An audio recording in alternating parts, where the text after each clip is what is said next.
Hello everyone! Welcome back to our channel. Itong araw na ito, mag-transplant tayo at magpatubo tayo ng seedlings ng ating chocolate mint at saka Chinese chives or kuchay kung tawagin sa atin dito sa Pilipinas.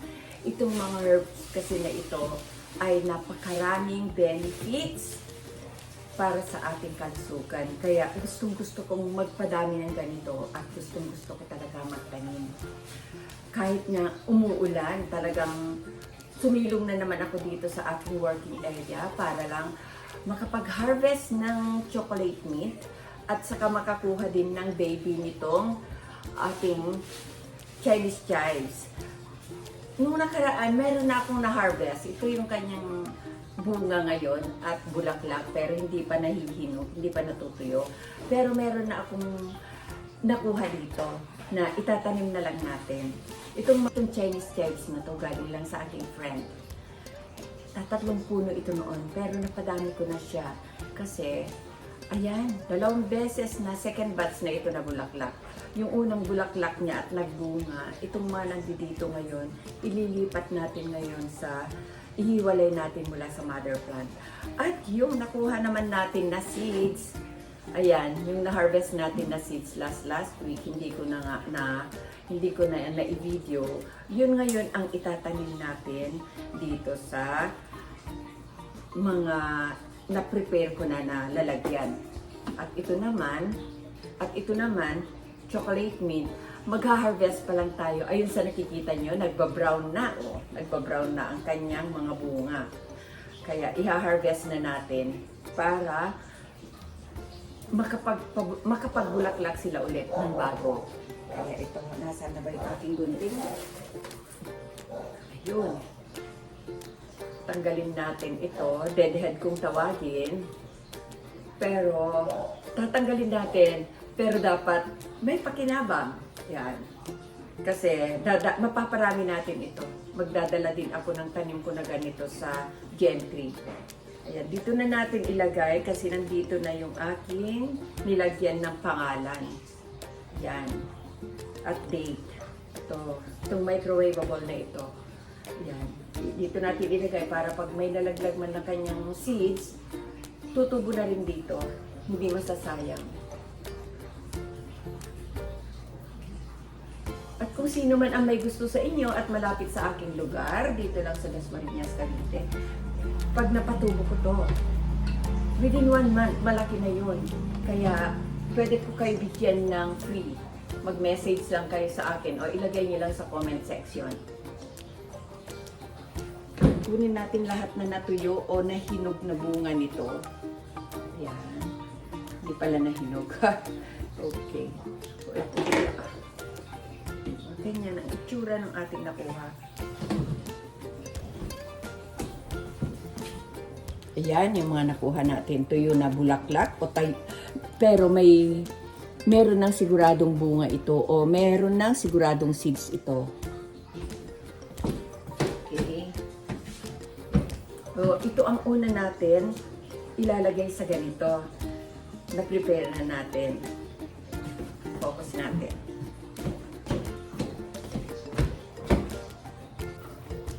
Ganito lang ang gagawin natin. Asin muna natin si Chinese chives at ito muna ang ating ibig na. Ayan. Tignan niyo, oh. Maliliit kasi ang buto nito.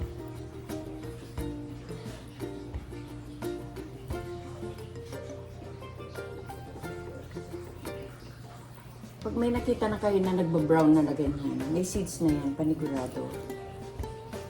Pwede naman natin damihan ng ilagay natin dito ngayon.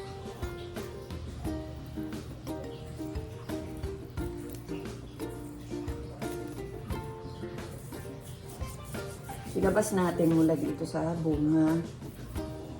Ayan.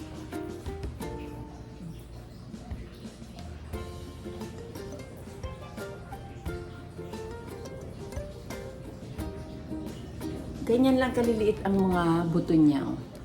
Ganyan. Okay lang yan. Damihan lang natin. Kahit na kumpul-kumpul sila, pag tumubo sila, okay lang yan. Ililipat pa naman natin sa mas malaki. Kaya okay lang. Tapos,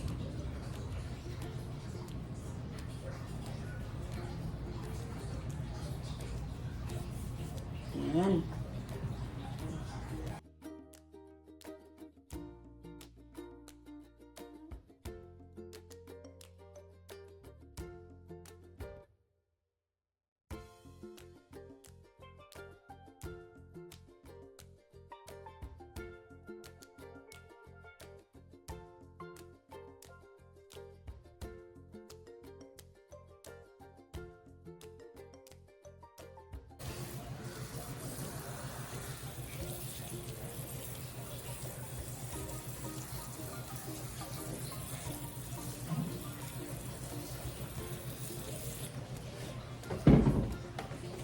Okay.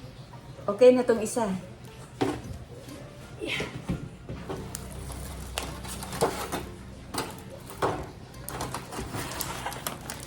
Ayun. Ayan sa nakita nyo. Meron siyang date. Para alam natin kung kailan yan tutubo at saka kung gaanong kung gaanong kabilis niya. Ayan, ilagay na natin lahat dito. Paghihiwalay-hiwalayin din naman natin.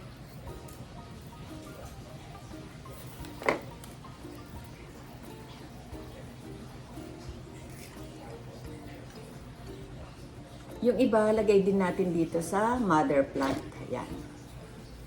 Ayan. Para pag nag-mature yun si mother plant, may tutubo na agad na baby doon sa puno niya.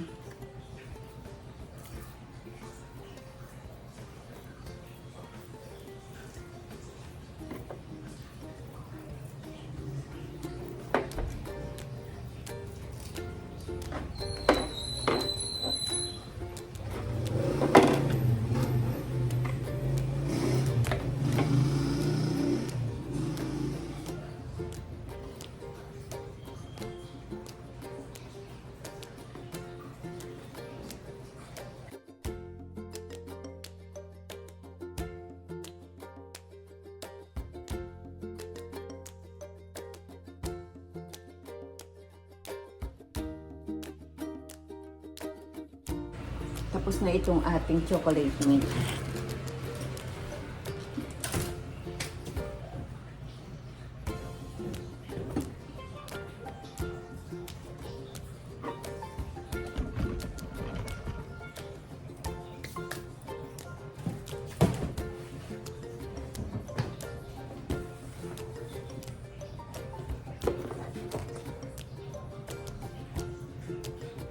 Ito naman yung ating Chinese chives.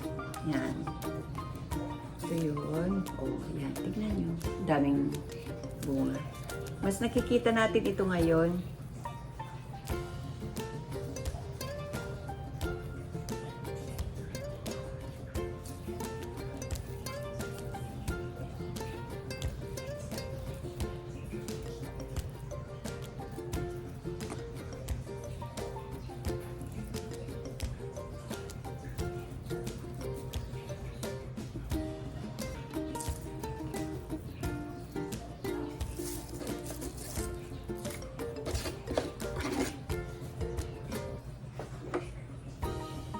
Ganito yung kanyang seeds. Yan. Itong Chinese chives ito. Ganyan yung seeds niya. Tapos, maraming nahulog dito. Yan, ang dami oh. Yan. Itong mga itim na ito. Yan. Yan yung maitatanim natin.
Okay na.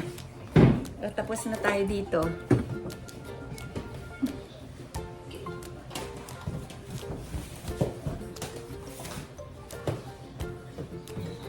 Ito. Sa zinnyas naman tayo. Zinnyas.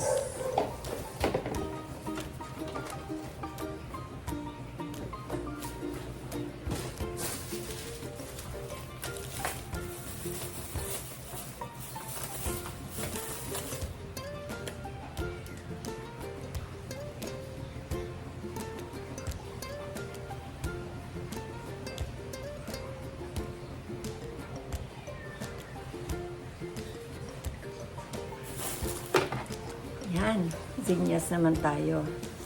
At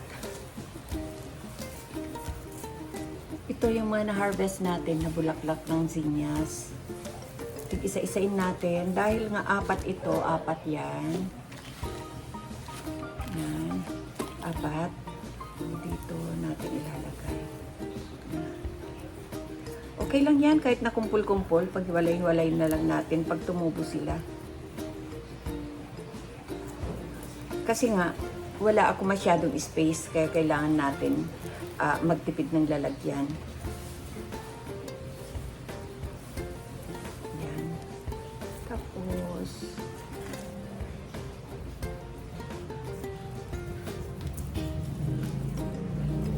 yan. Ganun ulit gagawin natin, halu-haluin natin ulit. Kasi ang zinnyas kasi, sa 10 ihahagis natin, 5 lang yung tutubo, gawa ng, yung iba kasi na natuyo na bulaklak. Wala naman yun mga buto. Nilagay ko na lang lahat. Yan.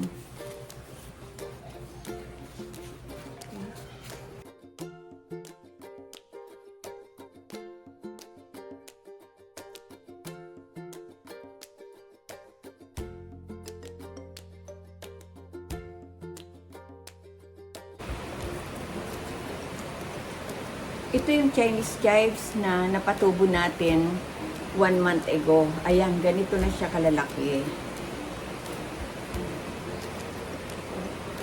1.5 month bale kasi 2 weeks yung pagpapatubo natin. Ngayon, ililipat natin dito. Yan, para lalaki na sila. Kasi dikit-dikit sila doon sa may pinaruroonan talaga nila. Doon sa patubuan ko, dikit-dikit na sila dito sa may mother plant.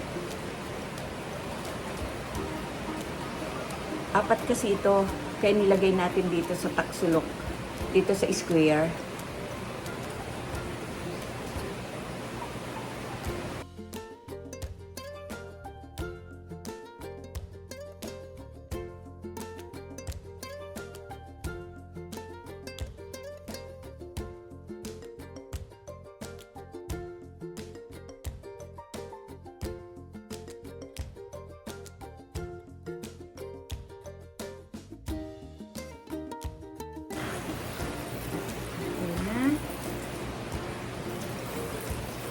Yan, okay na tayo. Tapos na itong mga ito. Ito, may konti pa dito. Pero okay na yan. Hindi na natin dito yan. Ayun, tapos na tayo. Marami-rami tayong mga seeds na naitanim ngayong araw na ito. At saka, marami din tayong na-transplant na mga tumubo na Chinese chives. Kaya ito, siguradong mabubuhay itong mga ito kasi malamig ang panahon. Bumabagyo ngayon dito sa Pilipinas, July 15, 2025. Kaya kahit na bumabagyo, nakakapagtanim tayo gawa ng ipinapasok ko sa loob ng bahay ang aking mga halaman para lang makapagtanim ako pagka may time ako. Kasi medyo na busy kasi ako kaya hindi na ako masyadong nakakapag-post. Pasensya na kayo. Pero babawi talaga ako. Kaya minsan nakikita nyo, iisa yung suot ko na damit kasi nga, minsan sa isang araw, 3 na yung ginagawa ko. Hindi ko lang talaga pinagdudugtong-dugtong para hindi kayo mainit na manood sa akin. At sana magtsatsaga pa rin kayo na manood sa aking channel at sumuporta. At sana huwag kayong magsawa. At kung gusto nyo yung mga halaman na pinapakita ko at malapit kayo sa aking lugar, magbibigay ako ng halaman for free. Kung bawat propagation ko, pwede ako magbigay ng free sa inyo. Sana nga lang, kung malapit kayo dito sa aking lugar. Kaya, meron akong mga friends na nag-PPM sa akin, yung mga friends ko sa FB, na nakakapanood sa akin. Pero kayo na mga hindi ko pa friends sa Facebook. Plant Lola ng Dasma nga pala yung aking FB account. Kaya, pwede nyo ako i-message doon kung gusto nyo yung free na halaman. O kaya naman, pwede kayong mag-message dito sa comment section kung saan ako nag-vlog ng gusto nyong halaman. Ayun. So ngayon, tapos na tayo. Maraming salamat ulit. At sana huwag kalimutan mag-like and subscribe kung bago pa kayo sa aking channel. Ayan, nagkamulul-bulul na ulit ang Lola. Pero alam kong naintindihan nyo yan. Maraming salamat ulit. Bye! Hindi na ako nag-take. Bye-bye.